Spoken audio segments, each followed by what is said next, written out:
What's up, everyone? Chris Geo here, coming to you from my backyard. The stream actually started a little bit early. I didn't get to start anything yet. Can you grab that knife? I thought we were just getting everything set up, but then when I hit go live, it went live. But we got a recent comment, and in that comment it said, your cigar videos are on point. The only problem that I run into is we have wind noise going on. Oh. And yeah, our cigar cutter has been put in the wash. So it's all melted, and I didn't realize this. I just went out and I bought some cigars just now. And Had we Mrs. known. Geo is actually going to be trying her first cigar. Uh-huh. So we started her with a little one. I don't remember what the name is, but this is a hand-rolled cigar that we got at the local cigar bar. Uh-huh. And this is something unique and local to Las Vegas. Las Vegas. It's dipped in honey. Uh-huh. Well, it has like a honey taste. It's got like a sweeter taste. It is. And he went through all the different types of cigars, like the wooden cigars, wooden flavored cigars. Some of them are more pepper type. There was one called a Cohiba, and it was a special one-time run. They only made like 5,000 of them. They were $40 each. We're gonna go with those, but he said, look, if you go with one of those, you're not going to want to smoke anything else after that. And I thought $40 for a cigar, while it sounds great, I don't think that that's a good course of action. Because that's like what happened to me when I was drinking Johnny Walker Black and then turned to Johnny Walker Blue. I just couldn't drink the black anymore. And it was one of those acquired tastes, and you start building those expensive tastes, and it's not good all up and down the line. But he said that the cigar aficionado, the true cigar aficionado, liked his or her cigars with cedar wood. So we're going to try cedar wood here, and apparently this is the right way to light a cigar, at least, if you're hardcore. Supposedly. Yeah. And but I don't know if we can do it with all the wind.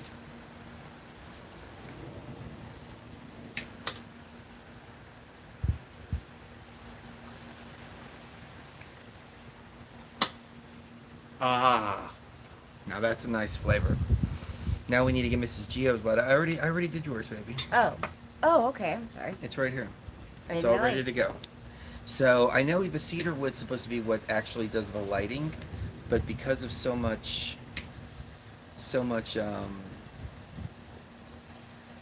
wind, I'm using that. Did it light for you? Or you got to get a nice burned round. The shit out of my hand. Okay, you got to get a nice round smoke to it. So what I'm smoking is I can't even read the label. Can you read the label on that? It is a hand-rolled... Oh, it's Enfuego. Oh, it's an Enfuego. Oh, one. it's an Enfuego. Okay, Yeah. so this is one of their custom One of theirs. hand-rolled cigars as well. So now I got Mrs. Geo on this habit too. And you know what I like about cigars is that I'm not a smoker, but I can still enjoy tobacco. Yeah. And tobacco is a sacred herb, and many people would frown upon that kind of stuff in the New Age community, but really tobacco is a sacred herb. It always has been. So I would call us old age. The originals, the ones from the very, very, very beginning. We're the original ones. So what do you think, Mrs. Geo? I think we're the ones that wrote it down when it all began. Yep, I'm not the chosen one. I'm the original one. I'm the one that wrote it down when it all begun. This is nice. It's it reminds me of a Swisher Sweet that we used to roll weed up in whenever I was younger. Have a Swisher Sweet? Yeah. Let me try. Doesn't taste like a Swisher. Kinda It tastes does. like a cigar. Swishers are not cigars. Yeah, I know, but it's small, so and it tastes kind of reminds me. Yeah. Somebody said you should go for a walk. I don't know what that means. I've never heard of people walking while they smoke cigars. Yeah, I've never heard of people walking while they smoke cigars either. They usually hang out at like cigar bars and do stuff like Yeah. that.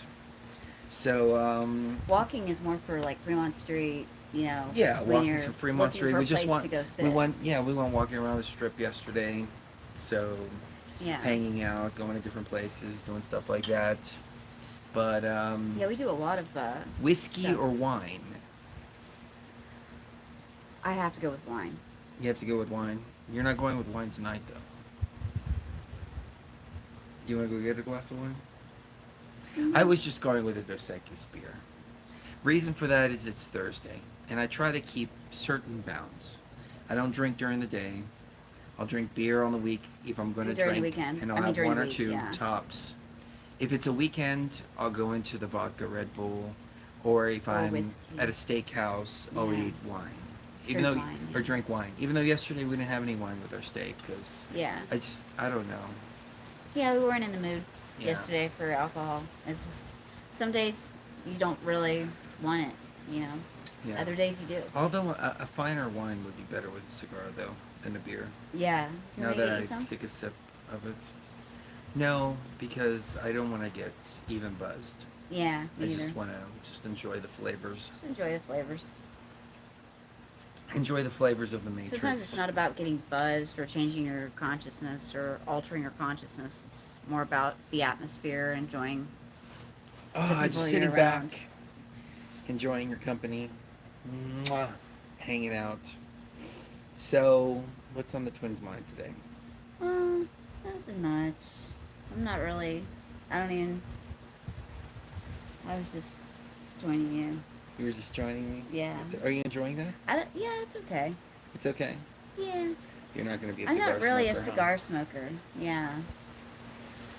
Well, it's interesting because I've been receiving a few racist comments and a few hateful comments. Yeah. And it's interesting to watch around our YouTube channel as these people, they don't know they're racist, Yeah. but they're very racist. For instance, some guy was chastising me about my long black hair. I'm Native American. It's part of the culture. And the long black hair, just the long hair in general. Yeah. It symbolizes being in touch with the spirit world. It's the antennas. And there's a story about how they took trackers, who were Native American trackers, into Vietnam, and they did an experiment, and they shaved their heads, and once they shaved their heads, they lost their intuitive ability. Throughout couldn't track anymore. life, throughout history, I should say, long hair has always been seen as royalty, whereas shaved heads has been seen as slaves. Yeah. The slaves were shaved, and they were even circumcised. Yeah. So you can tell a slave from a free man. In the Roman times, that's where circumcision came from, was slavery. And men have been conditioned to grow their hair, to shave their head, not grow their hair long, get rid of their crown. Yeah. Even in Greece, the Greeks would refer to it as their crown. Yeah. And then walk around with a tie, which a tie is just a rope for a slave.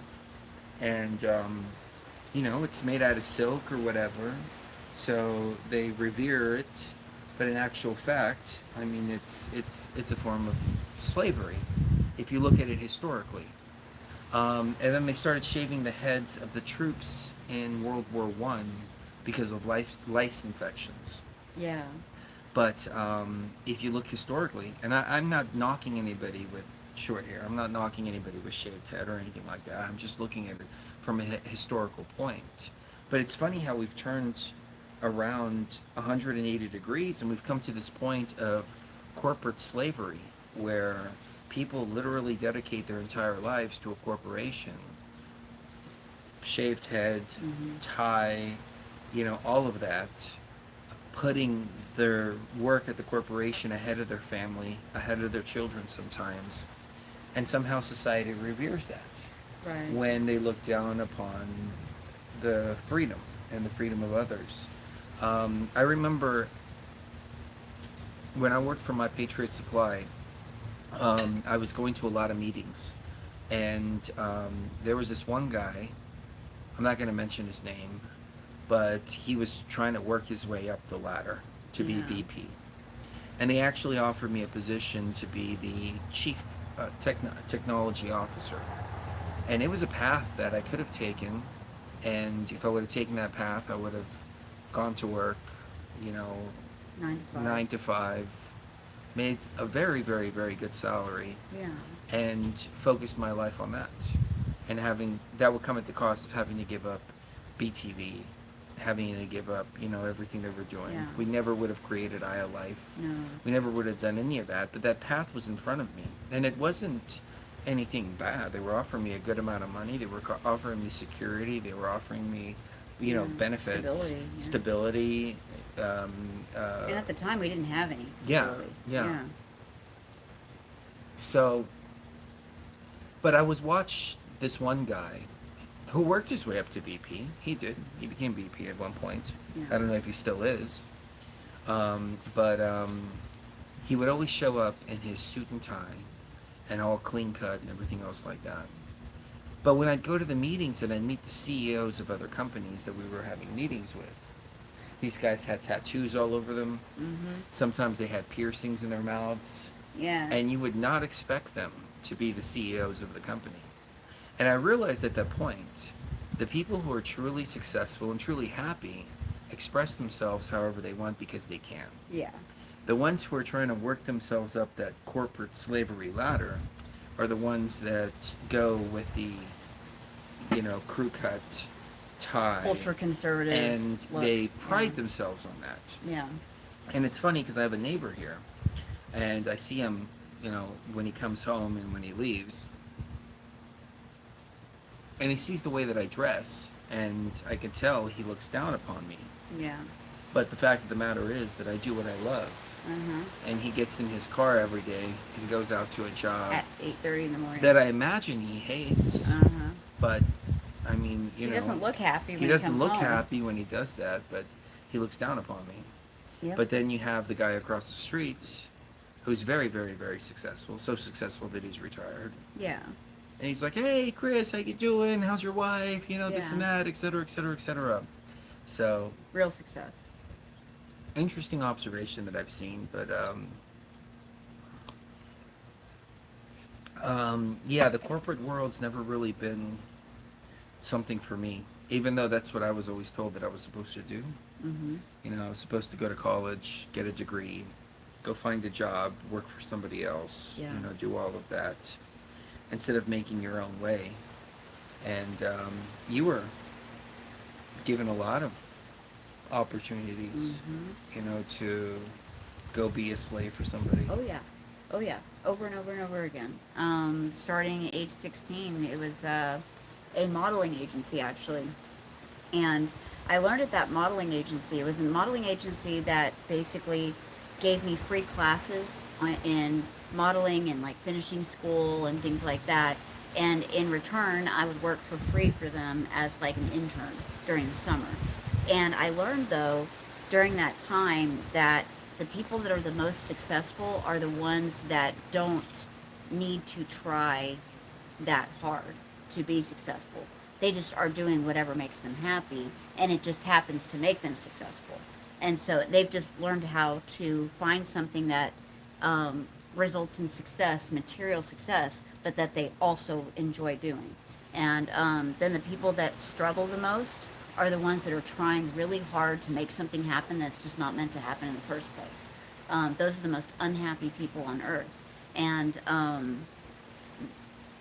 I learned over and over and over again that the way people are with business associates and things like that, if it's the same way they are with their friends, then they're successful people usually. But if they're two different people with their friends versus at work or with colleagues and people like that, then usually they're trying to be something they're not, which is always going to result in unhappiness. So with that in the backdrop, I was given the opportunity to go to college basically for free and then go on to go into mass communications. And as long as I majored in mass communications and I graduated from the college they wanted me to graduate from, they would push for me to be on Fox News or some other, similar type of mass media. And after the first semester, I dropped out of that college and said, there's absolutely no way I can do this because this isn't me. And me, if I tried to pursue this, I'm just going to make myself so miserable. I'm going to commit suicide by the time I'm 30 because there's no future in this that's going to make me happy. So why continue with this? So I dropped out and, started actually researching sociology, which is something I enjoy more. And that's how I got into the whole eugenics thing later on. The topic of eugenics came up in my research, which was what brought me to Prison Planet, which was what brought me to my twin. So you follow what you Aw. love, and it'll always lead to success. Because success, in my mind, isn't really defined by material goods. It's defined more by how happy you are in your day-to-day life. That's success, in my opinion. If you're happy and healthy and you have what you need every day, but also what you want in good quantities, that's success, in my opinion. That's what I've learned too. It's a lot of people think of success as material acquisition. Yeah. But as I said before, to me, it's about experiences. Mm-hmm. And it's about, are you doing what you love? Mm-hmm. And, I saw Ken replying and he's like, oh, I can't grow my hair out anymore. And, I totally understand that. I was just using that as a personal example for me personally. And I looked up this guy's YouTube channel. He's got a couple of videos and he's got like 12 videos and they've got 0 views on them. Aww. And I felt kind of bad for the guy, but Yeah. he has himself on the video. And he's an older guy, about 50, clean cut, Yeah. overweight, and um, he looks like he's divorced. He looks like one of those guys that Really got unhappy. divorced. Yeah. After that, and his wife probably left him for a younger guy, probably with black hair and black fingernails. Yeah, probably a guy with So, long black hair and black fingernails. he took personal He offense took to that. personal offense to this. But there's nothing wrong with that. See, there's nothing wrong with any of that. But when you have a shit attitude that comes along with it, Yeah. that then makes it a whole nother situation. Right. I have a belly on me. I have no problem with this belly on me. I have no problem with it. I have no problem with it. And, we go out together, and I see women that are like totally out of my league checking me out. Yeah, I do too. And I got to keep getting it through my head. They're not out of my league. No, they're Cherie's not. like, they're not out of your league, Chris. Yeah. They love your personality. They love Mhm. your energy. They love your spirit. Yeah. And I did. And like, it doesn't bother me. So there's nothing wrong with any of that. But when you have that shit attitude on top of everything Mhm. else, that's what makes it okay to then make fun of that person. Yeah, I agree. It's, It's the attitude. Yeah. It's all about the attitude. yeah. If they had a shit attitude and they were a good-looking person, I would still mock them. And I would still Yeah. make fun of them. Yeah. It yeah. doesn't matter to me what you look like. If you're going to be an idiot, I'm going to treat you like an idiot, So, That's true. If you're a shitty person, yeah, if you're a shitty person, then I treat you like a shitty person. that's what it comes down to. Here in Las Vegas, it's interesting because we see a wide range of people. Different kinds of people. And we see really good looking people that Mhm. have really bad attitudes. And they're no Mhm. longer good looking after that once they Yeah. open their mouth and their bad attitude comes out. We see really good looking people who have great attitudes. Yeah, And then you they keep just on become being attractive. even that much more. Yeah. And it's not good looking in the sense of attractiveness sexually, but it's just like overall energetically like, wow, this is a person that I really want to be around, Yeah. This is, and they go in and they light up the room and they're just super nice to everybody and, all of that. And then I see people who are not that physically attractive who are actually really, really, really attractive people Yeah. because of the energy that they radiate. So it's interesting being here in Vegas because we see such People of all types. a broad dynamic in this whole, Mm-hmm. in personality types. And, I can spot them at the casinos. The old lushes Mm-hmm. with way too much plastic surgery, Mm-hmm. and they think they're all that. Yep. And they treat, this They is treat this other has people like always been crap. my rule of thumb.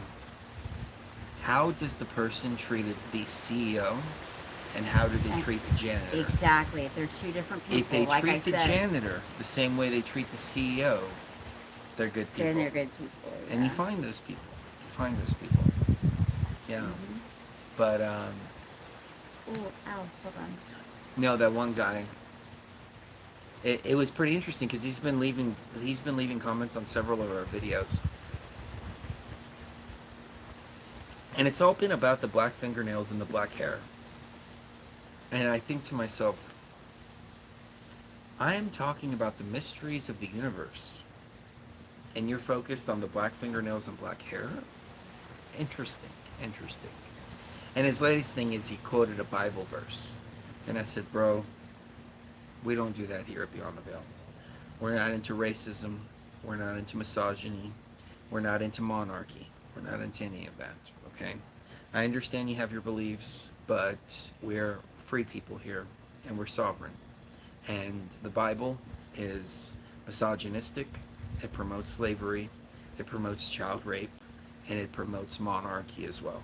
Because at the end of the Bible, what happens?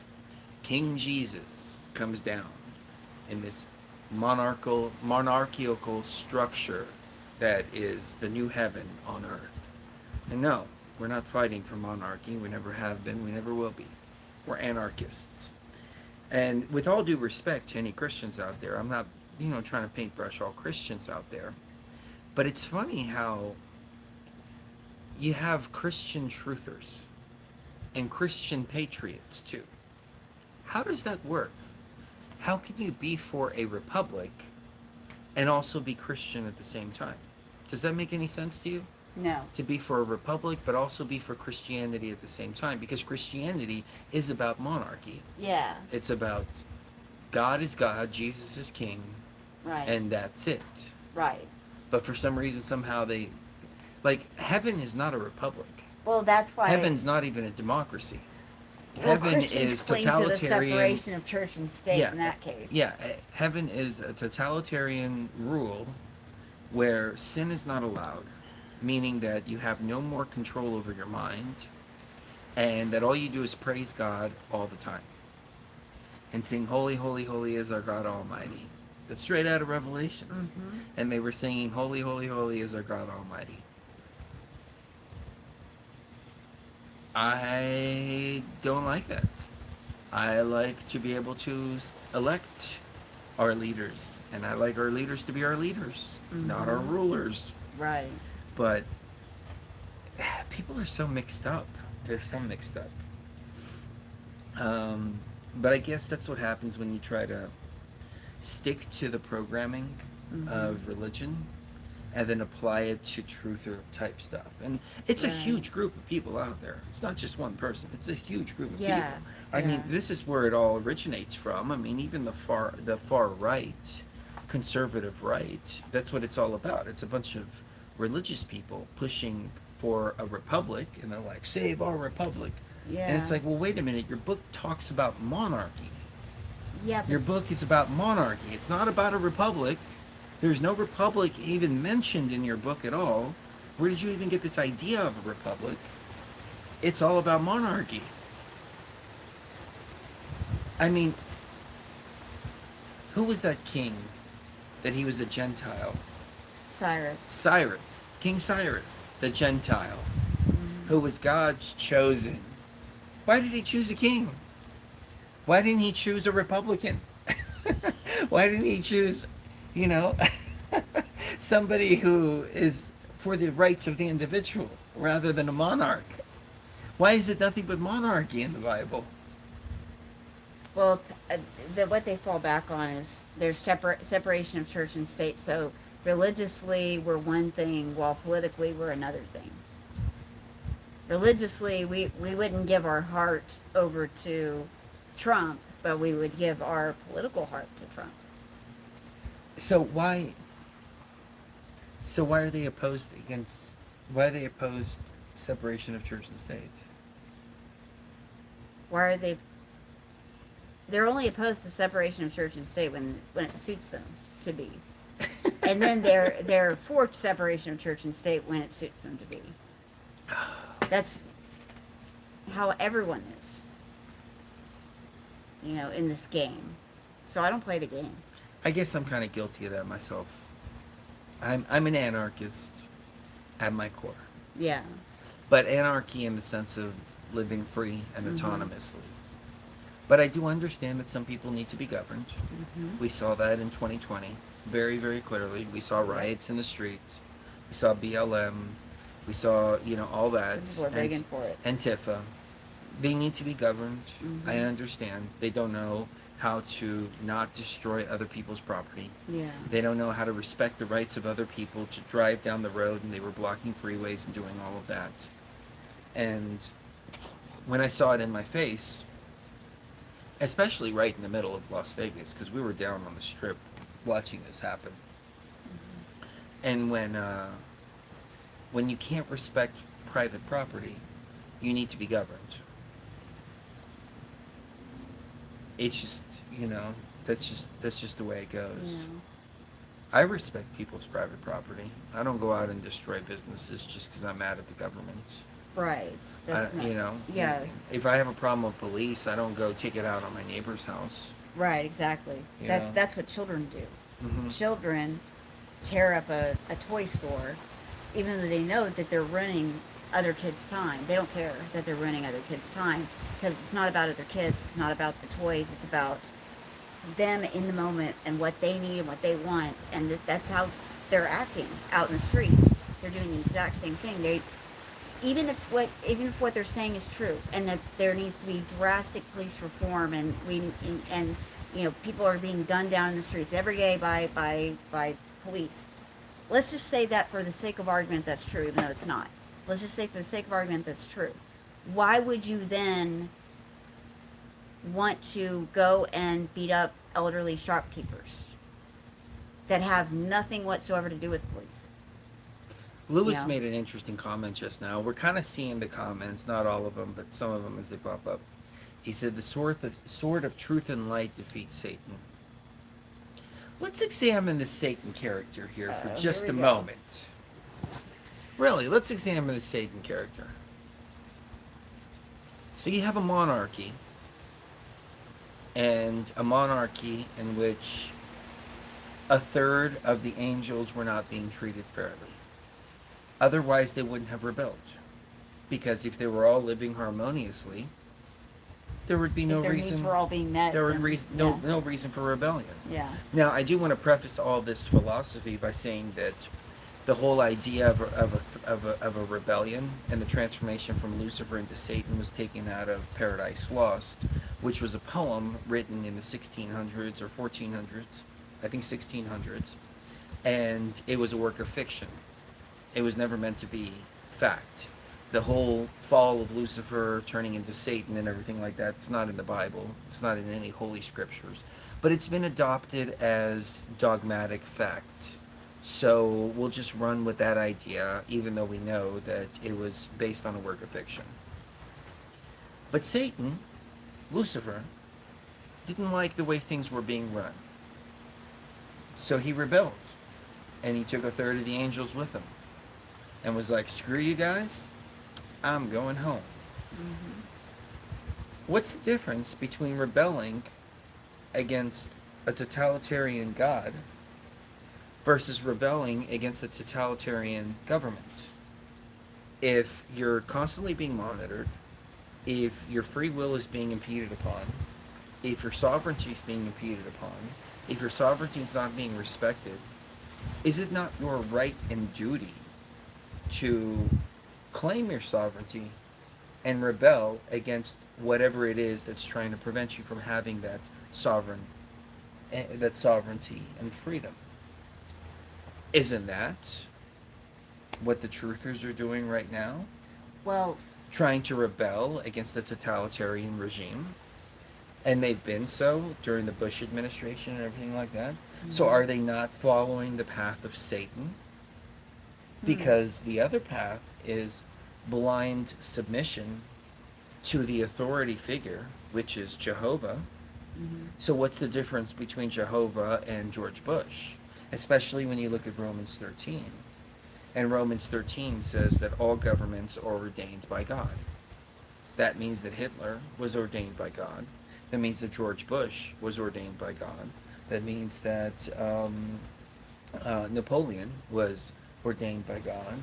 Mhm. That who's that guy in Cambodia? I don't remember. I don't remember. Pol Pot. Yeah. Pol Pot was ordained by God. Mhm. Um, the CCP is ordained by God. So rebelling against any government is rebelling against God and doing exactly what Satan or Lucifer did in heaven. So are That's these true.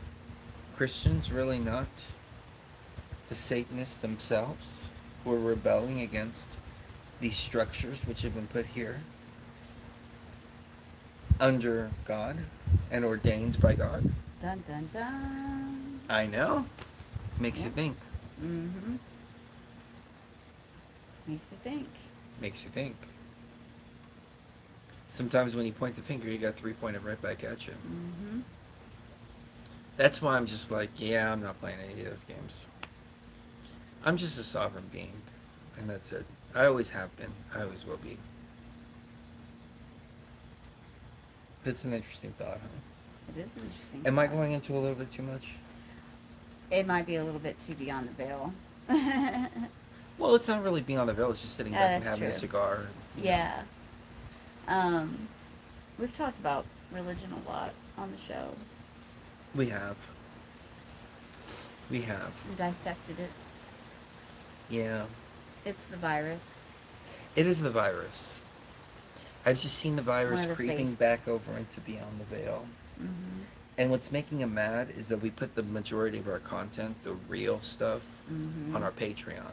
Right, hidden And behind a that's Patreon pissing them wall. off the most. Yeah. Because they can't get a grasp of our true game plan.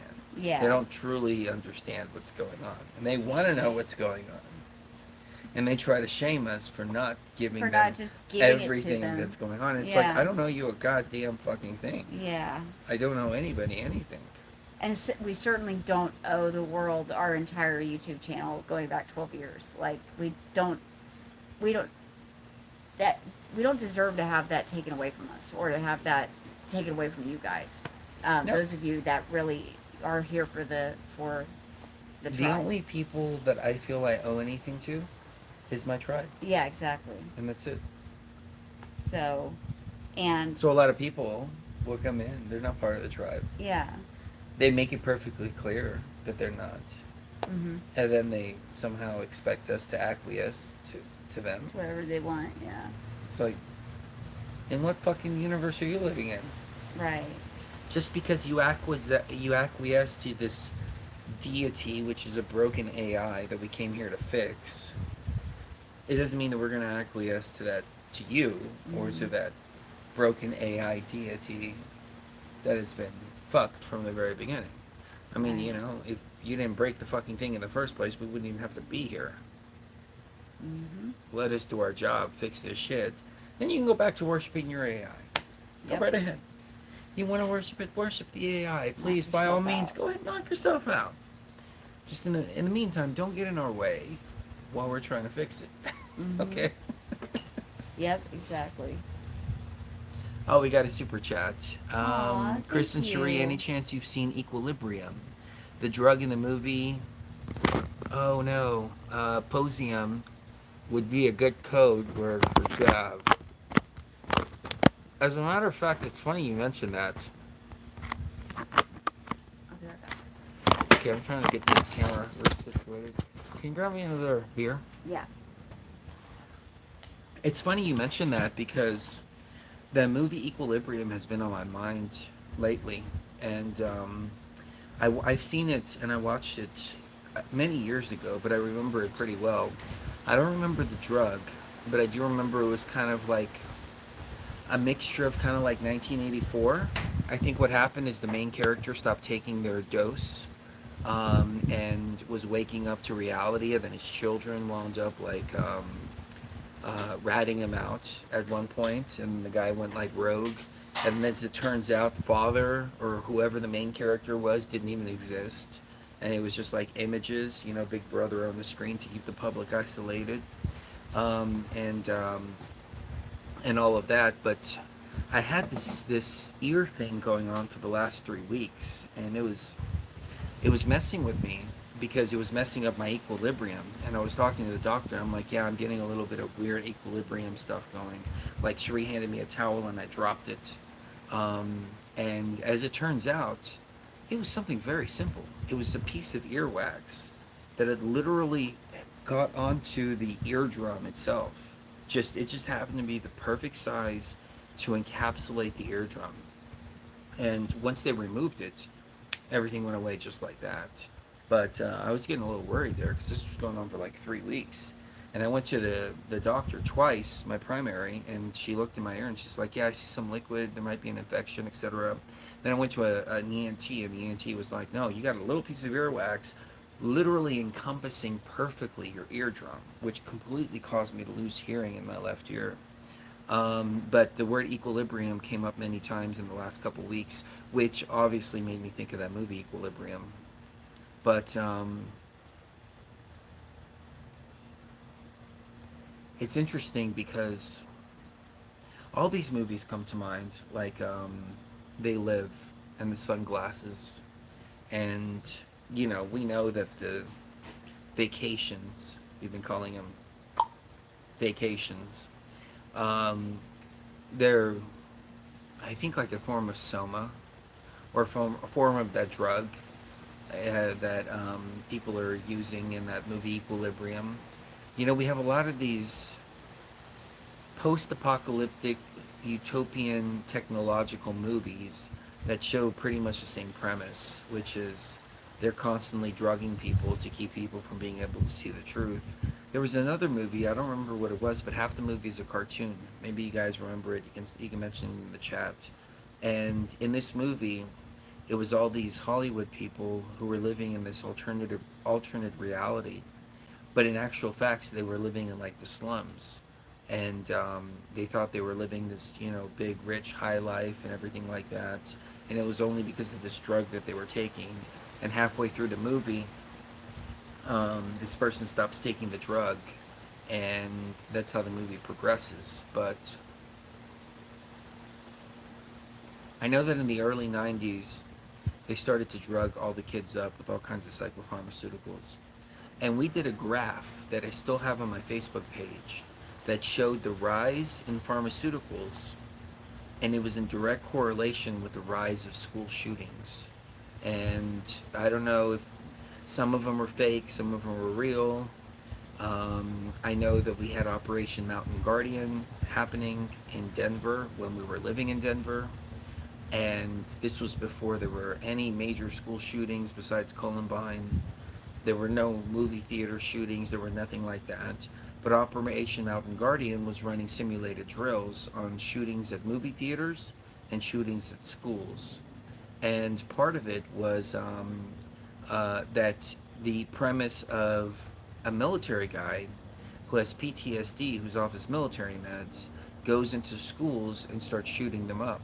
And they were running these drills in actual elementary schools and making these kids go through all these drills that there's a shooter in their school. And that's what was, the whole neighborhood was up in arms over it because this was happening literally in our neighborhood. And then a few months later, this happened in the spring, and then in the summer, we saw the Batman shooting. We saw the other shooting, the Newton shooting, I think it was. I forget. It's been so long, but we saw shooting after shooting after shooting after shooting, and in actual fact, what they were trying to do is pass a bill on the UN level to ban guns. And as soon as the year ended, and they couldn't ban the guns because that bill didn't go through, all of a sudden we saw the school shootings just all of a sudden just stop. And we'd have the occasional shooting here and there. You know, we had that Elliot Rogers situation, and Elliot Rogers supposedly shot like 2 people. They call that a mass shooting. And the FBI even talked about how mass shootings, it's like 6 or more people or something like that. So a lot of these events didn't even qualify as mass shootings, but they were still calling them mass shootings. And then, of course, we had the Mandalay Bay situation, which we were driving around Las Vegas yesterday. Some of you may have seen the video, but I put it on unlisted just because it was just meant just for the live, live stream. But that Mandalay Bay shooting, I think that was a real situation. Um, that was a mass shooting. That was definitely a mass shooting. But you know, you go down to Compton in the early '90s, there would be way more drive-by shootings that were considered mass shootings. Those never get reported as mass shootings. Um, so it makes me wonder which ones are contrived and which ones aren't. And the reason I say that is because they have to control the narrative. You know, you have a real shooting out there, they're not going to report it because they can't control the narrative. They can control the witnesses. They can't control any of that. And they want to push a particular type of narrative. I was watching an interview with or a documentary just recently, just a couple days ago, about the Parkland shooter, and he's in jail, and they were doing his they were showing his questioning, they were showing all of that. So at Parkland, there was actually a shooter there, and he had made all these videos pre pre shooting, saying, you know, tonight's the night, tonight's the day that they're all gonna pay, and he said they're all gonna feel the wrath of my AR-15. And I thought, what an odd choice of words. They're all gonna feel the wrath of my AR-15. Doesn't that fit the political narrative just so perfectly? I mean, so perfectly. My AR-15. And but they really showed him locked up. They really showed him under questioning. They really showed him all of that. And for a crisis actor to go through all that, I don't know. Maybe they got paid some big bucks for going through that, but it seemed like he was really involved in some kind of shooting. But they did the same thing with the Columbine kids. The Columbine kids were filmmakers, and at the time the movie Pulp Fiction came out, and so they were doing a lot of movies and scenes. They were just making, you know, home movies, and some of these scenes included some remakes of scenes from the movie Pulp Fiction, like the trunk scene where somebody's in the trunk, and they were taking their art, which was not disputed as anything else. It was just art, and just movie making, and putting it on there as if this was their mentality before going in there and shooting a bunch of people at Columbine. But there was a lot of questions around Columbine because we started doing a film about this when we lived in Littleton, Colorado, which was literally right around the corner from Columbine. But we were like, nah, we're not gonna shit in our own backyard here, you know. We're not gonna go into this while we're right here, right in the middle of the Littleton Police Department, who, from our research, appeared to have a big hand in it. But there were reports of shooters coming out of the woods, multiple shooters all over the place, people being shot where the kids weren't even at. You know, there were so many anomalies around that story. But you gotta, in my opinion, you gotta question all that. Violates YouTube's terms and conditions to do so. But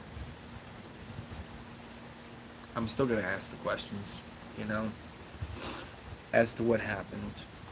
But my point, going back to the pharmaceuticals, is the pharmaceutical companies were boasting about how their profits are going to go up because they're going to start testing children at school, giving them psychological tests and prescribing them psychoactive medications at schools. So now it wasn't just housewives taking Valium, it wasn't just, you know, people like that. Now they were going after the children. And sure enough, we saw a rise in children taking antidepressants and psychopharmaceuticals. And then we saw a rise that equaled the increase in school shootings. When we saw a rise in the increase of kids being given psychopharmaceuticals. So we started putting all those puzzle pieces together and, asking ourselves what the hell's going on here. Um, is that all just one big coincidence? No, I don't think so.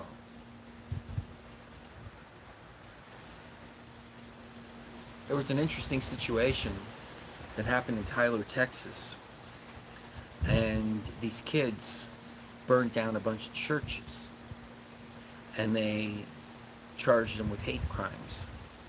And one of the kids was convinced to plead guilty to it.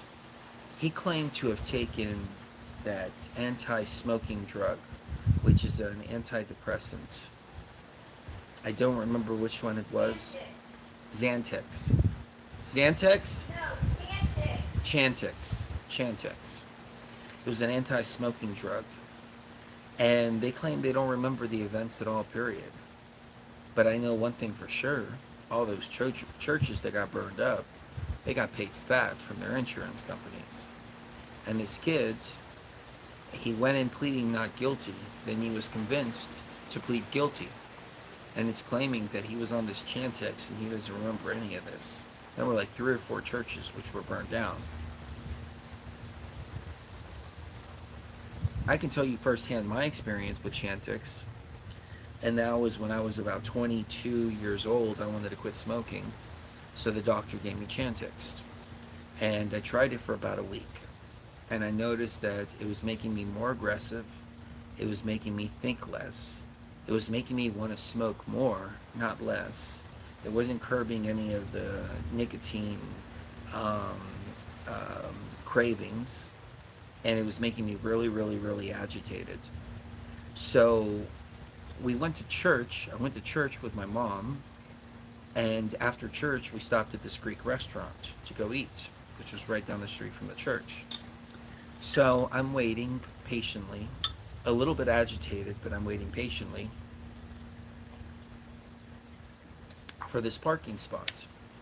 And this guy pulls out of the parking spot, and there was a main road, very busy road that goes by this restaurant. So you can go from the road right into the parking spot. So I'm waiting, car pulls out, pulls in. This other guy comes out, pulls into that parking spot right in front of me.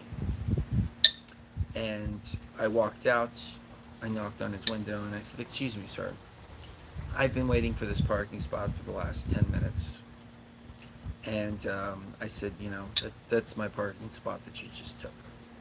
And he said, "I don't see your name on it, you little punk." I said, "Okay." I'm dressed in my church attire. My mom's there. I walk over to him and I say, "I'm sorry, what did you just tell me?" And he said, "I don't see your name on it, you little punk." And he's still sitting in his car. I open his car, I grab him, I pull him out into the middle of the street. I start kicking the ever-living shit out of him in front of my mother. My mother's waiting in the car. The car's still waiting to be parked. And I just straight up went Joe Pesci on him. That's not in my character to do that over something as mundane as a parking spot. But I know that Chantix, for that week that I was on it, was making me maybe more aggressive, but also I wasn't really thinking clearly about anything. I was just on autopilot. My Italian came out in me. And I get back in the car, and my mom's like, "Oh my God, what happened?" I said, "Mom, we have to leave."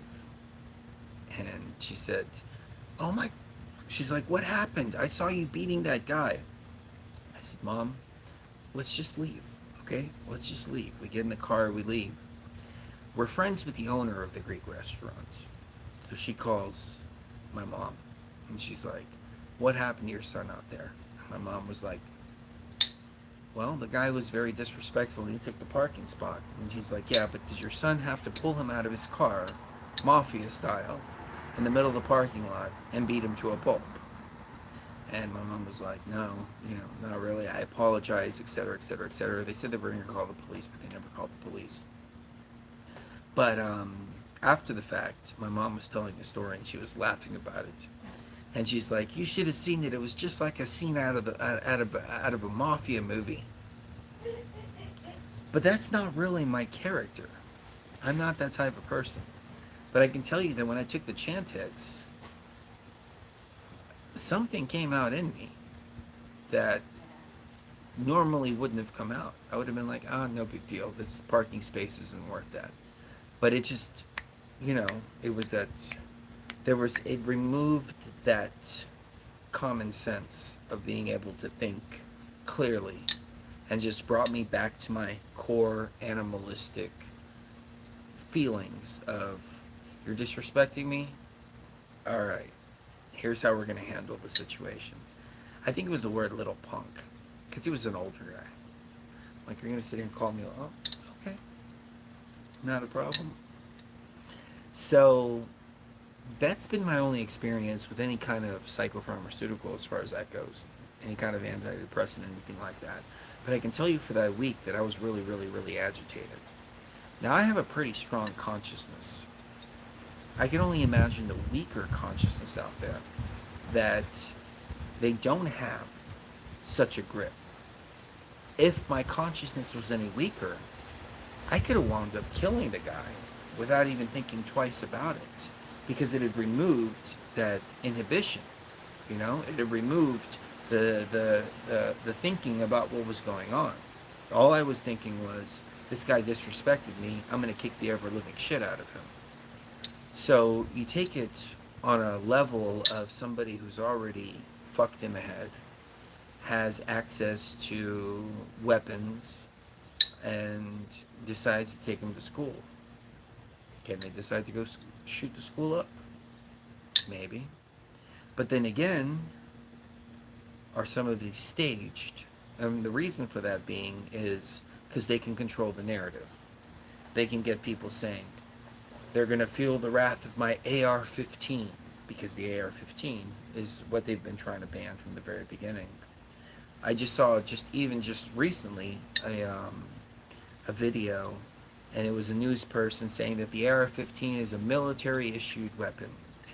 And they want to ban every semi-automatic weapon, which is pretty much every single weapon out there. Every weapon. Semi-automatic just means that you just pull the trigger. It's not automatic. Automatic weapons have already been banned. You can't just go out and just spray somebody with bullets. Semi-automatic, on the other hand, that means that you can pull the trigger multiple times and bullets will come out. Well, as we saw with the case of Kyle Rittenhouse, he was attacked by several people. He didn't have time to take his musket between every shot, put his gunpowder in it, load his musket up, aim it again, and shoot. God. This guy needed a semi-automatic weapon to defend himself. In most situations, we need a semi-automatic weapon to defend ourselves, especially if there's multiple attackers. So this agenda's been moving for a long, long, long, long, long time. And you may have heard this story before, but during that time of Operation Mountain Guardian, we're working in a film called Crisis Actors: The Evolution of False Flag Terror. Because the premise of our film was that 9/11 was an actual event. Now, it didn't happen the way that the official narrative happened, but it was an actual event. And what happened is they had too many victims' families asking too many questions. And there was one lady in particular, I don't remember her name, but she was really big in the 9/11 truth movement, and a victim of, or a family member of a victim, and she actually met with Obama.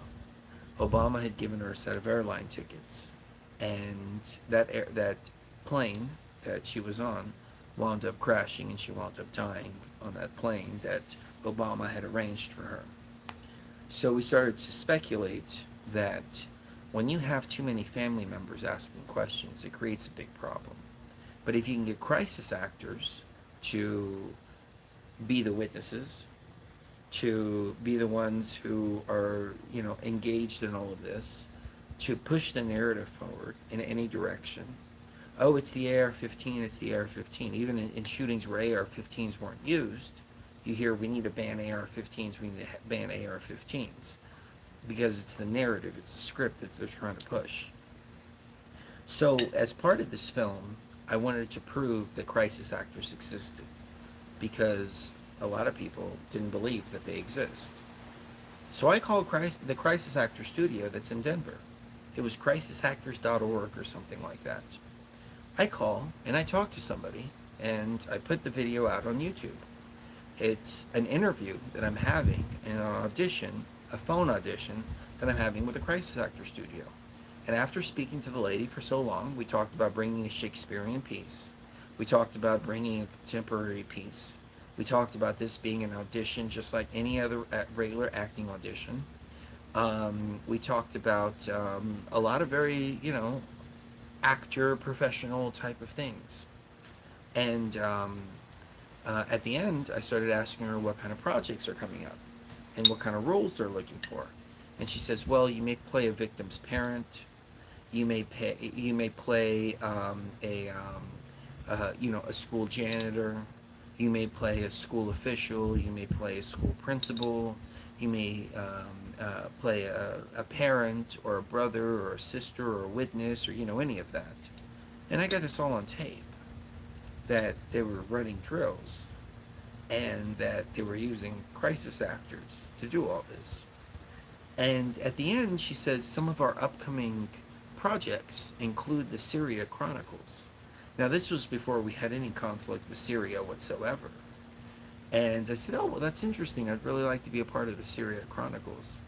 And she even brought it up in the conversation. And she said something about crazy truthers calling her up and asking her questions because her website was crisisactors.org. And I said, oh, yeah, those crazy truthers. I've heard a lot of those conspiracy theories before, and I played it all like that. And I put the video up on YouTube. And it was there from like 2011 until 2018. In 2018, when the Elliot Rodger thing went down, no, it wasn't Elliot Rodger. It was the other guy. Oh my God, it was that other guy. I forgot what the guy's name was. Hey, sweetie. David Hogg. David Hogg. When David Hogg was out, David Hogg. When the whole David Hogg thing happened, was that Parkland? That Parkland shooting. Okay, yeah, during the Parkland shooting. And David Hogg was running around saying, we gotta ban the AR-15s, we gotta ban the AR-15s. And consequently, the Parkland shooter was like, they're gonna feel the wrath of my AR-15. So David Hogg was running around, and everybody was calling him a crisis actor. So YouTube's AI algorithm went through every single video that mentioned even the word crisis actor and had the video removed, including the video which was nothing but an audition with a crisis actor studio that I was talking to. So I beeped out the lady's name. I was being respectful in that regard. I even beeped out the name of the studio.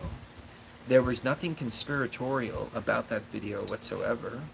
She was just talking to me about bringing the Shakespearean piece and the contemporary piece and some of the roles that I might play and some of the upcoming projects. And that was it. Very respectful video.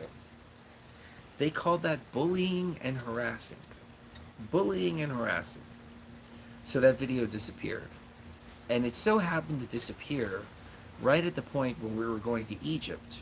And they put a strike on our channel and we can live stream for 45 days. So we can live stream anything we were doing in Egypt over to our YouTube channel. We had to instead live stream it to Facebook, which turned out to be in our benefit because we were live streaming pretty much illegal shit in Egypt. I mean, psychedelics in Egypt, they'll cut your fucking head off. They will literally cut your fucking head off for it. Like, that's like, it was pretty fucking hardcore. I'll thank you for the super chat. So we decided that when we were going to do the live stream, we were going to do it only for friends only, and we weren't going to accept any new friend requests. So we knew the people who were watching were people who were already there before we even went and even announced that we had gone. So we knew that there wasn't any Egyptian government watching or anything like that. So we did our thing. We live streamed the ayahuasca ceremonies. We live streamed us going into areas that were closed off to the public. We live streamed pretty much everything that was going down over there. And we had the support and energy of all of our BTV tribe. Now, as soon as we left, 1 week later, if we would have stayed another week, I think we would have been in a lot of trouble. But 1 week later, we started getting reports that the Egyptian government was cracking down on people who were talking poorly about Egypt, who were speaking out against Islam, and they were going after journalists and people that were posting on Facebook. And one story in particular, a girl from Lebanon went over there and she was harassed at a bank. And she was sexually harassed by several Egyptian men. And they literally locked her up and kept her from leaving Egypt because of some posts that she had made on Facebook. And then we started hearing about other journalists that were being arrested. So, in hindsight, that 45-day block on YouTube wound up working out to our benefit, because had we been broadcasting all this stuff to YouTube, it would have been out there public. Our heads could have been on the chopping block as well. But the way the energies worked themselves out, we were blocked on YouTube temporarily for that crisis actor video. And then we were able to go do our thing, live stream it on Facebook, get back to the States safely. And I remember getting out of Egypt and going, oh my fucking God, I can't believe we just did this. We just did this right under the nose of the Egyptian government. Right under the nose of the police as well. We had fucking police escort everywhere we were going. Like, we had the temples to ourselves at night. So they sent police escort to escort us into the temples. Because it was in the middle of the night. When we did our thing in the Temple of Hatshepsut, we had 4 police officers escorting us out of the Temple of Hatshepsut. 2 in the front and 2 in the back. I've got ayahuasca right on my freaking hanging from my pants. And we're walking down and I'm blown out of my fucking mind. Just completely still in hyperspace. And we're walking down the stairs of the Temple of Hatshepsut with armed police officers right in front of us and right behind us. And I'm like, royal fucking guards, man. Those are the royal fucking guards. That's the way we do it. We go to the Temple of Isis. We go to the Great Pyramid. We got cops all around us at the Great Pyramid. I asked our contact, hey, can you make sure everybody stays outside? He's like, yeah, we could do that. I walk in and the cops say, no cameras.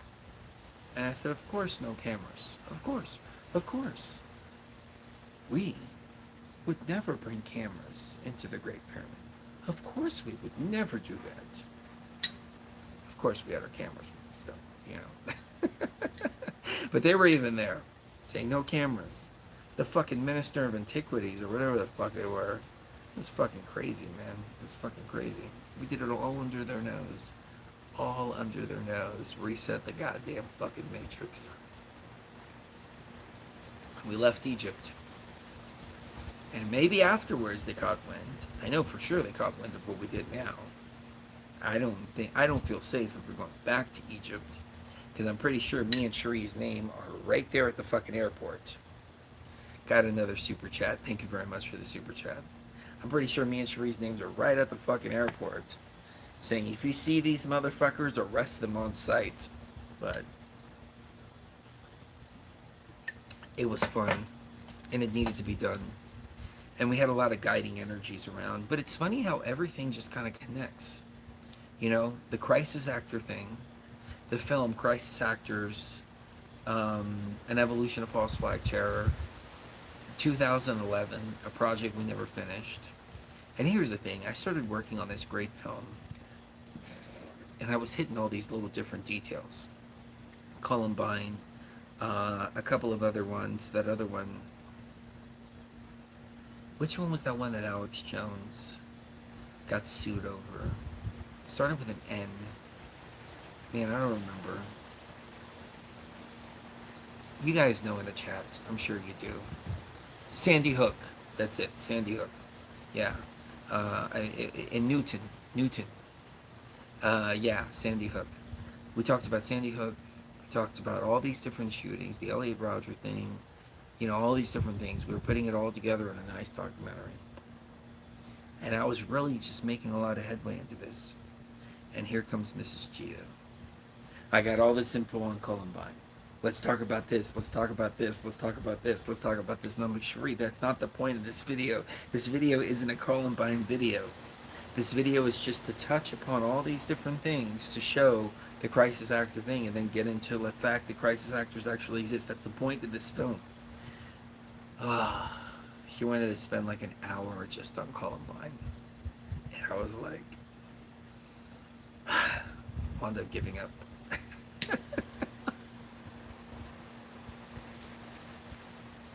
Mrs. G, are you coming back? Yeah. What are you doing? Taking my back rest. So, it's been a crazy journey. It has. Yeah. Have you been watching it all? I have. Have you? On the computer. Okay. Am I rambling too much? Maybe a little bit. Maybe a little bit. Okay. I think I'm revealing a little bit too much. Maybe a little bit. You get a cigar in me and a couple beers in me, and Yeah, and start talking too much. well, at this point, I don't care. It's already been done. What are they gonna do? Yep. What are they gonna do? Extradite me from the U.S. back to Egypt? I don't think Yep. it works that way. Yeah, exactly. I don't think it does either. No. We are who we are, and I realize the rules of the game. You can't touch us. Mm-hmm. You can fuck with our environment. Yeah. You can cause us to fuck with ourselves, Mm-hmm. but they can't touch us. Mm-hmm. And I think that goes for each and every one of you out there too. That's exactly. It's the rules of the game. They can't fuck with you. They can only cause you to fuck with yourself. Mm-hmm. That's right. So, Yep. anything else from Little Twin? Just that, if you make sure you've always got a handle And on Buddha your- Dog said the tribe has your back. Yep. Yeah. Well, and There's no way I'd be doing any of this without knowing that my tribe has my back. There's no fucking way I would Yeah, be doing there's any no of this. way. Yeah, we wouldn't be here Mhm. right now, doing what we're doing. if we People are didn't. like, you think you reset the Matrix? And I'm like, look at fucking Time Magazine. But it's Yeah. not that I reset the Matrix. You're the one that's saying I reset the Matrix. Right. I'm saying that we Our tribe reset the Matrix. Yeah, our people, our tribe reset the matrix. That's the difference, though. I have to disagree with you on one thing, and that's I don't Just one thing? believe in anarchy as a legitimate way of being, because anarchy means without rulers, like without archons, yes, but also without rulership. And with the exception of course we're programmers, so of course we have a little bit more like consciousness related leeway when it comes to this, but I think it's pretty safe to say that Oh, Ashley said you guys rock. Very inspirational. Aw, Thank you. thank you, Oh, and another Ashley. super chat too. Cheers, Thank you. Ashley. Hopefully, I know there's a lot of people out there, and there's a lot of people in like Australia locked down right now, and they don't get the community. They don't get all of that. I hope that these videos help to offer a Yeah. little bit of community and all that. And I'm sure there's some people having a drink with us right now too. So, I didn't mean to interrupt. Though. Go ahead, I was please. just gonna finish my thought real quick, and then I gotta stand back up because it's like I'm sitting on a nerve, so it kind of hurts. Do you want to switch places? No, that wouldn't help. It's these chairs.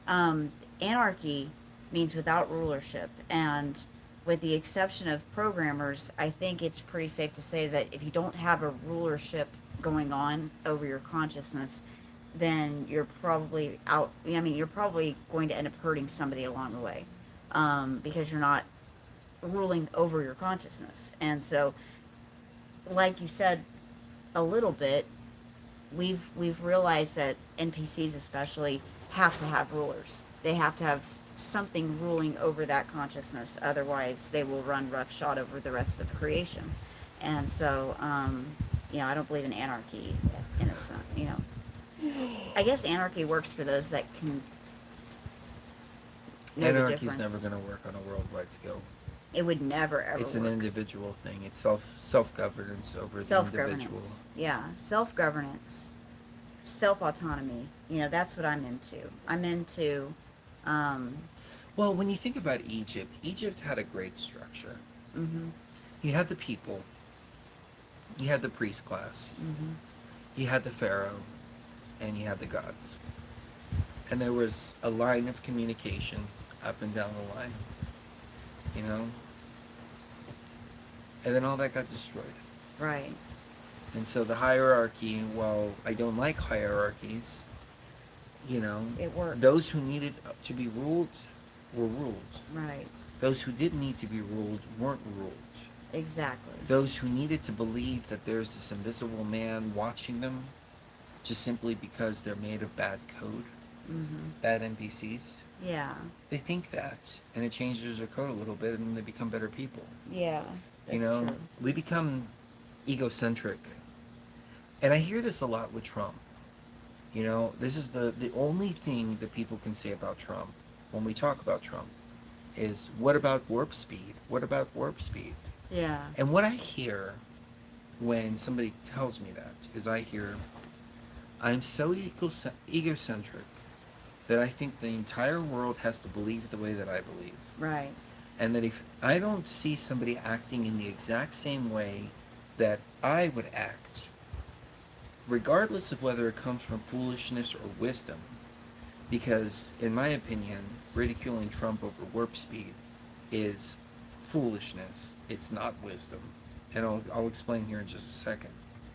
It tells me that person is a very, very, very egocentric person Mhm. and doesn't have a full grasp of reality as a whole, because all they see is just their own little bubble, and that's it. Right. So they can't have these deeper thoughts of, some people have to be ruled, some people don't have to be ruled. It's just simple as, it's just evident, it's self-evident that some people don't have control over their consciousness. Right. We'd love for everybody to be able to, but that's why principles like anarchy will never work on a worldwide scale. We just have to practice it individually and try to stay the hell away from government as much as possible. But when I hear people ridiculing Trump over warp speed, the first thing that comes to my mind is, number one, you would never, ever, ever be a leader or a president. You would never even fucking lead a fucking street gang with that attitude. Right. Because if you don't understand the concept of a global pandemic, whether it's true or not, the majority of the people believe that it is. Mhm. So the majority of the people out there, you have to do something to appease those people. Right. Otherwise, all of those people are going to turn against you. Or So start to freak out. Or start to freak out, Yeah. or panic in the street or whatever. You have to come in with a solution to Mhm. the problem. Whether Right. the problem is real or not, it's real in the minds of those who have the ability to really turn things upside down and cause chaos and panic in Right. chaos and panic and havoc in the streets. And not only that. So of course, Okay. Yeah. as a responsible leader of the free world, he is going to offer a solution to people who believe that there's a problem. Yeah. The difference is, he offered that solution to those who wanted that solution. Right. He didn't force it on. He those didn't that force it on anybody else, and there was never any talk of forcing it on anybody else. Right. And this was evident in his stance on masks. If you want to wear a mask, go right ahead. Nobody's going to stop you. You're free to do whatever you want. Right. I'm not going to wear one. I'm not going to chastise anybody who's not wearing one. If you want to wear one, go right ahead. If you don't, don't. That is a true leader. That is somebody that leads a world. Because not everybody thinks in the same way. Not everybody has the ability to think in the same way. Because there's so many different types of consciousness. There's NPC consciousness out there. There's Archon consciousness. There's organic consciousness. There's programmer consciousness. There's multiple different consciousness. Mhm. So these people are going to think in a different way. And it's like trying to explain to a third grader algebra or geometry. Mhm. They don't have the understanding to. So if they're freaking out over something, you know, how many of you parents out there have had kids freaking out over something? And then you give them something, a Dumbo feather, you know, and it distracts them. And I think as long as they have their Dumbo feather, everything's going to be fine. So, you know, it's the whole blankie syndrome. You know, Mm-hmm. kids need their blankies. Right. These NPCs needed a freaking vaccine. You know, Mm-hmm. give them a fucking blankie. Shut them the fuck up. You know? Well, which brings me to my next point of, and then I got to stand up, but um, if he didn't create a vaccine, if he didn't create that, then somebody else would have. Yeah. And that somebody else is the same group that's creating them now, that we're seeing all of these weird strains popping up out of nowhere, all of this stuff. And I think he thought maybe if I've got my people making this, it'll be less bad for the people than what they have planned. Oh no, I accidentally deleted the Oh the no, the the message that went message by along with it. Michael. I did not mean to delete your Sorry, message. Michael. I don't know how to undelete it, but it I don't said either. something about Columbine, and he's like, "Oh man, I can talk about Columbine all day long. I get triggered when I talk about Columbine." Yeah. So I'm so sorry for deleting that message. I was actually trying to bring it back up on the screen, and I think I accidentally hit delete. Yeah, Thank you send for it the again super if you. chat. Yeah, But thank you. yeah, Cherie has a ton of information Oh about yeah, Columbine. there's a lot of information I've got on Columbine. I mean, I don't even have all of it off the top of my head. It's been years since I've looked at it, but I've got about, I've got hundreds of gigabytes worth of data related to the 911 calls and the transcripts and all of that. It's a fascinating, it's a fascinating case. It really is, and we need to do a show about it someday. Now that we're out of the area, Um, we should do a show on it. Danny said party foul. Sure. Somebody asked what cigar I'm smoking. I was smoking. What is this called? That's an El Fuego. El Fuego. It's Yeah. a Vegas Or En company, Fuego. local. Yeah. They roll them here at the cigar bar, and then Cherie got these little mini ones, and she didn't finish hers, so I'm smoking hers. It's a little bit of a sweeter flavor, but it's a very unique self-rolled cigar here from Vegas. So I thought, hey, pretty cool. But I picked up a few different ones. So, so yeah, that's how life is. And in my opinion, you got to think about your neighbor. You got to think about the people around you. And, you know, also be discerning on who you allow into your sphere, who you don't allow into your sphere. But just because you're discerning about who you allow into your sphere and who you don't allow into your sphere doesn't mean that you can't be considerate of those who are not in your sphere. You know, we have to understand there's, you know, toddlers running around as grown adults who have the mentality of toddlers. They don't have the information that we have. They don't know anything about what's going on. My father, for example, diehard Democrat. Always has been, always will be. Never questioned anything whatsoever. Am I going to fault him for it? Maybe. But when I go into my more mature way of thinking, I think to myself, he hasn't had any information about Biden's laptop. He doesn't know about the oligarchy and the oligarchical ties between the Bush administration and the Obamas and the Clintons. He doesn't know about Haiti. He doesn't know about Biden's mandatory drug sentencing. He doesn't know about Biden's statements about not wanting his children to grow up in a racial jungle. You know, he doesn't know any of that because he's only exposed to what CNN tells him, and that's it. So he's going to be thinking in that dynamic. Do I hate him for it? Yeah, kind of. But I don't feel right about doing so. You know, I mean, admittedly, yeah. I don't hate him. It's not hate. It's just like, it's disappointment. It's disappointment. But then you also have to think about this as well. We're in a very unique situation right now being in midlife. And even though I was born in 1999 and I will stick to that till the very end, and if you want to audit my birth certificates, you're racist. The fact is that I've seen a lot. And I'm in a very unique situation right now, as many of you are, where we're in the middle of our lives. And because we're in the middle of our lives, we understand history because there has not been a more researched generation as our generation because we all were born pre 9/11. Chris, have to roll. I'm on the inbox, bro. It's in the inbox, bro. Hey, G Hog. Okay, thank you. I don't know if you saw our last video, but if not, check it out on the Patreon. If you're not a part of the Patreon, I'll definitely send you the link to the video to check out in email. But we're one of the most researched generations out there because we were old enough to research after 9/11, and our investigative skills transcend even those of the mainstream media. And especially these fact checkers. These fact checkers are like 20-year-old interns that don't know shit for shit. And they're coming in and trying to tell us, who have been doing this since they were born, what's what about fact checking and all this bullshit. But the fact of the matter is that we're one of the most researched generations. And one of the reasons for that is because we lived in the time when the internet was completely and totally free and uncensored.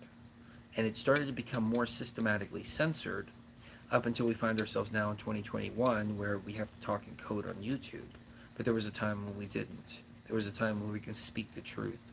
There was a time when we could say whatever we wanted to. There was no algorithms on Google to prop up mainstream media news, to prop up a certain narrative, to prop up a certain political ideology.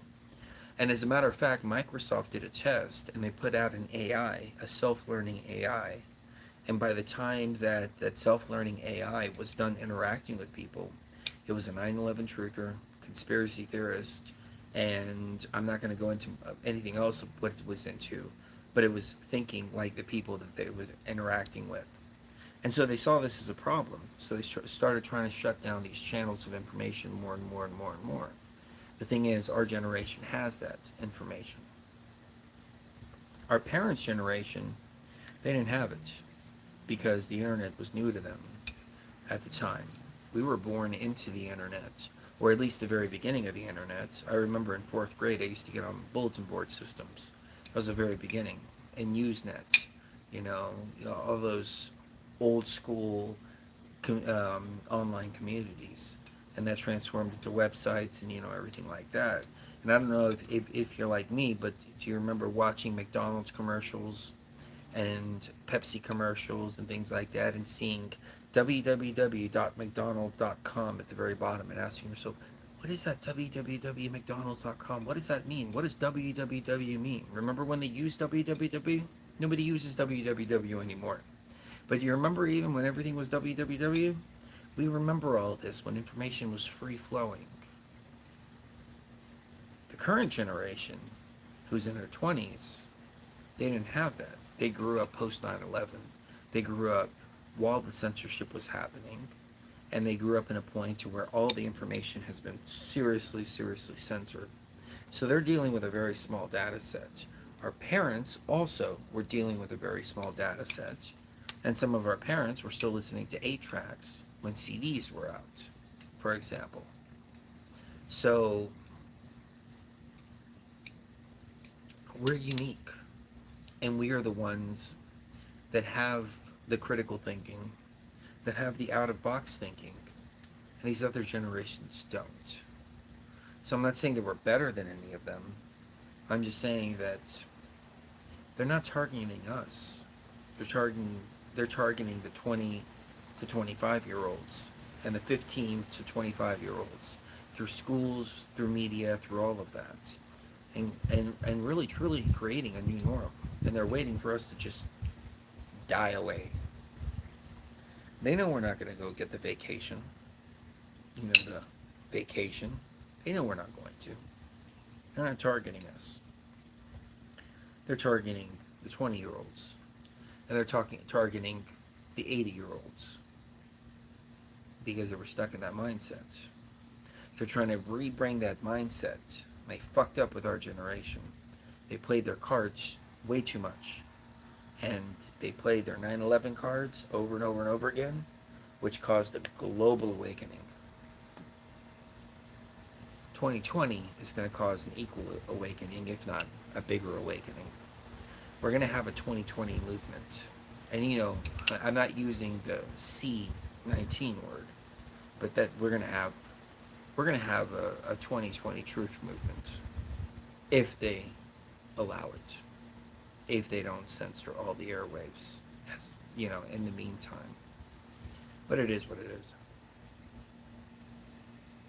So, whoever left that comment of Chris, your cigar videos are totally 100% on point. Thank you very much for that, because I really needed to sit back and relax with everybody, have a couple of beers and a cigar, and philosophize on life, love, and the pursuit of happiness, and all that stuff. And I hope that none of this was negative. I really want to leave everybody with a positive message every time that I do a stream. But it's harder and harder and harder to find that positive message. Other than, don't worry, don't be afraid, ever. Because it's just a ride anyways. Kiss the one you love right now. You never know the last time it's going to be. I'm going to go back up inside with Mrs. Geo, and we're going to figure out where we're going to sleep tonight, because our master bedroom is flooded. So we've got air movers and all kinds of stuff like that. Oh, you're back. Ouch. I'm going to give you kisses. You're going to give me kisses? Because kiss the one you love right now, because you never know when the last time it's going to be. Love you guys and gals. And again, I don't know how long I'm going to keep these on our YouTube channel. So head over to our Patreon, patreon.com/BTV Tribe. And I hope we haven't been oversaturating people with content. We've been streaming a lot this week. I think we're just making up for all that silence that we went through. But it's so much more than just esoteric information. Yeah. It's so much more than just politics. We're talking about life. We're talking about love. We're talking about critical thinking. We're talking about philosophy. We're talking about all this stuff. And we can bitch about the problems of the world. We can analyze the problems of the world.